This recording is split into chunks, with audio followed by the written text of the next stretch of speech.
Duel lawan Arsenal, cuma dua pemain MU yang pasti jadi starter. Premier League musim 2025/26 sudah di depan mata, dan Manchester United tengah mematangkan persiapan. Skuad asuhan Ruben Amorim akan mengawali perjalanan mereka, dengan menjamu Arsenal di Old Trafford pada Minggu malam WIB. Persaingan memperebutkan posisi di daftar inti berlangsung ketat sepanjang pekan ini. Amorim menegaskan tak ada jaminan starter bagi siapapun, kecuali bagi mereka yang benar-benar menunjukkan performa terbaik. Laporan Manchester Evening News menyebut hanya ada dua nama yang nyaris pasti masuk daftar 11 pertama. Mereka adalah Bruno Fernandes dan Amad Diallo. Keduanya selalu tampil sejak menit awal dalam 5 pertandingan pramusim. Konsistensi itulah yang membuat Amorim yakin, enggan mengubah keputusan untuk laga pembuka musim ini. Bruno Fernandes dan Amad menjadi titik terang dalam pramusim United yang penuh eksperimen. Keduanya selalu dipercaya tampil dari awal dalam setiap laga uji coba. Fernandes kerap dimainkan di berbagai posisi, mulai dari gelandang serang hingga gelandang tengah, sementara Amad sering mengisi peran sebagai bek sayap kanan. Performa Amad di sisi kanan menuai pujian langsung dari Amorim, bahkan mendapat tepuk tangan khusus saat melawan Fiorentina. Meski hampir pasti menjadi starter, peran Fernandes saat menghadapi Arsenal masih menjadi tanda tanya. United juga memiliki Matheus Cunha dan Bryan Mbeumo yang biasa beroperasi di posisi nomor 10. Kondisi ini membuat Fernandes berpeluang lebih sering turun sebagai gelandang tengah, namun, ia tetap tampil solid pada posisi manapun yang diberikan. Amorim masih mencari komposisi terbaik di lini tengah, sambil mempertimbangkan rekrutan baru sebelum bursa transfer ditutup. Selain Bruno dan Amad, Leny Yoro dan Matheus Cunha juga masuk kandidat kuat untuk starter. Yoro hampir selalu dimainkan di pramusim, sedangkan Cunha hanya absen sekali karena kelelahan. Kehadiran keduanya diyakini menambah keseimbangan antara lini belakang dan lini serang United. Melawan Arsenal, kontribusi mereka akan sangat menentukan hasil akhir. Menurut Manchester Evening News, 4 pemain ini diperkirakan menjadi tulang punggung tim di laga pembuka. Amorim berharap kombinasi tersebut bisa mengawali musim dengan kemenangan di Old Trafford.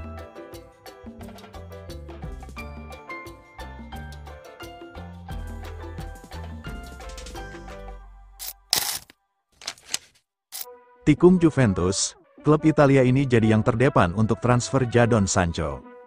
Kabar terbaru seputar masa depan Jadon Sancho kembali mencuat. Pemain sayap Manchester United itu dikabarkan akan hijrah ke Italia, namun bukan ke Juventus. Sancho saat ini sedang mencari klub baru, setelah dipastikan tidak masuk dalam rencana pelatih Ruben Amorim untuk musim 2025/2026. Pemain asal Inggris itu diminta hengkang dari Old Trafford. Beredar kabar kuat bahwa Sancho akan melanjutkan karirnya di Serie A. Juventus sempat disebut sebagai salah satu klub yang berminat untuk mendapatkan jasanya. Namun menurut laporan terbaru dari Alfredo Pedula menyebutkan, bahwa bukan Bianconeri yang akan menjadi tujuan, ada klub Italia lain yang kini lebih dekat untuk merekrutnya. Menurut jurnalis terpercaya Alfredo Pedula, Sancho tetap akan bermain di Italia musim depan, tetapi bergabung dengan AS Roma, bukan Juventus. Pelatih baru Roma, Gianpiero Gasperini, dikabarkan sangat menginginkan Sancho untuk memperkuat lini serangnya. Gasperini disebut sudah lama mengagumi gaya bermain sang winger, dan meminta manajemen klub untuk segera bergerak agar Sancho jatuh ke pelukan mereka. Roma dikabarkan sudah mengambil langkah konkret dengan menghubungi Manchester United. Klub ibu kota Italia itu secara resmi menyatakan minat mereka untuk merekrut Sancho. Berdasarkan laporan tersebut, Roma saat ini lebih serius dalam perburuan Sancho dibandingkan Juventus, sehingga mereka memimpin persaingan transfer pemain berusia 25 tahun itu. Sementara Juventus hingga saat ini masih belum melanjutkan pembicaraan mereka, tapi AS Roma sekarang kebut untuk transfer sang pemain. Awalnya, MU membanderol Sancho seharga 25 juta euro di bursa transfer musim panas ini. Namun, kabar terbaru menyebutkan, bahwa Setan Merah bersedia menurunkan harga menjadi sekitar 20 juta euro untuk mempermudah proses transfer.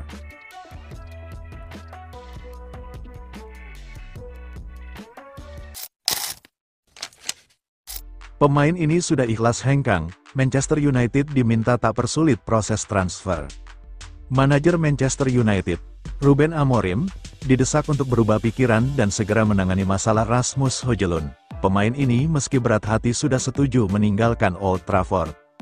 Højlund, 22 tahun, sudah menegaskan niatnya untuk bertahan di MU, dan berusaha memperjuangkan tempatnya di tim, meskipun klub tertarik mendatangkan Benjamin Sesko.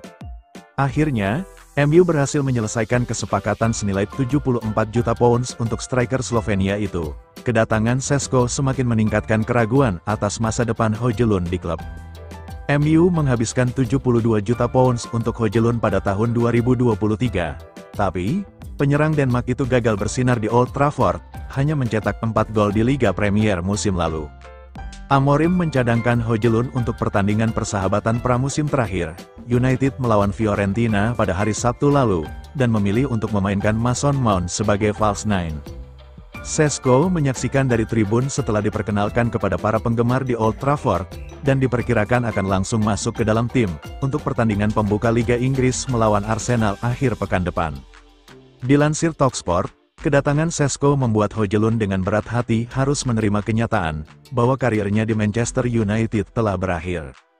Raksasa Italia AC Milan terbuka untuk merekrut Højlund, yang menikmati musim yang menjanjikan di Serie A sebelum periode menyedihkannya di Liga Inggris. Højlund dilaporkan menolak pindah ke RB Leipzig di awal musim panas saat mau bernegosiasi untuk Sesko.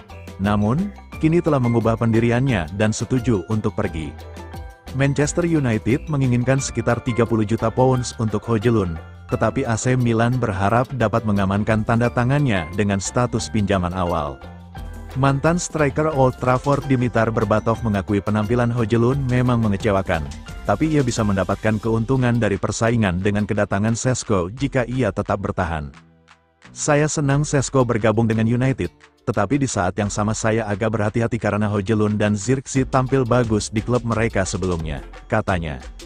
Saya memperhatikan bagaimana mereka bergerak, bagaimana mereka mengintimidasi bek, bagaimana mereka mencetak gol. Tetapi kemudian pindah ke Liga Premier, mereka merasa sulit beradaptasi, kata Berbatov.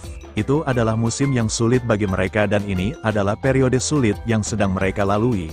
Dan sekarang dengan striker lain yang masuk, tentu saja persaingan akan ketat.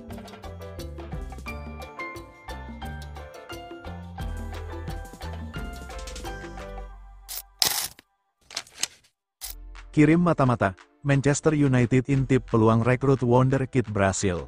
Manchester United kabarnya sedang mengintai wonderkid asal Brasil, Ricardo Matias yang saat ini bermain untuk klub negara asalnya, Internacional.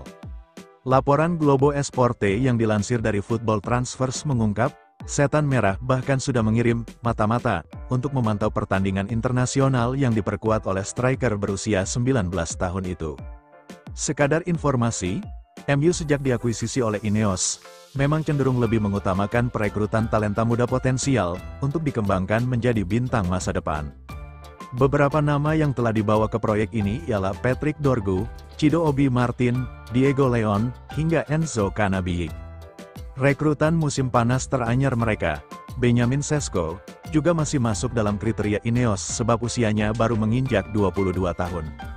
MU cuma sedikit melenceng saat menandatangani Matheus Cunha dan Bryan Mbeumo, lantaran pelatih Ruben Amorim memang butuh tambahan pemain yang sudah teruji, dan berkualitas untuk mengangkat performa klub di kampanye 2025-2026. Tak berhenti sampai nama-nama di atas, Manchester United nampaknya masih melanjutkan pencarian amunisi, dengan Ricardo Matias jadi kandidat terbaru yang masuk radar. Penyerang tengah bertubuh jangkung itu sukses menggaet perhatian Alexandre Torres yang bekerja untuk MU sebagai pencari bakat di Brasil. Menurut Football Transfers, pria yang juga merupakan putra legenda Selecao, Carlos Alberto, itu hadir di Maracana pada Rabu waktu setempat, atau Kamis, tanggal 7 Agustus tahun 2025, saat Internacional disingkirkan oleh Fluminense dalam Copa do Brasil. Kehadiran Torres secara khusus dimaksudkan untuk menyaksikan Matias, yang masuk sebagai pemain pengganti di babak kedua dan bermain selama sekitar setengah jam. Selain menarik perhatian Manchester United, Ricardo Matias digadang-gadang juga menjadi subjek minat klub Premier League lain yang tak diungkap namanya. Dia bahkan pernah dilirik raksasa Belanda, PSV, musim panas lalu, tetapi tawaran mereka untuk sang striker ditolak. Menukil catatan di situs Transfermarkt, Matias yang baru berusia 19 tahun dipromosikan ke tim senior internasional dari Inter U20 pada musim panas 2024. Hingga sekarang, Sang pemain membuat 18 penampilan di level senior dengan kontribusi 5 gol, dan disebut memiliki klausul pelepasan cukup besar, yakni senilai 65 juta euro.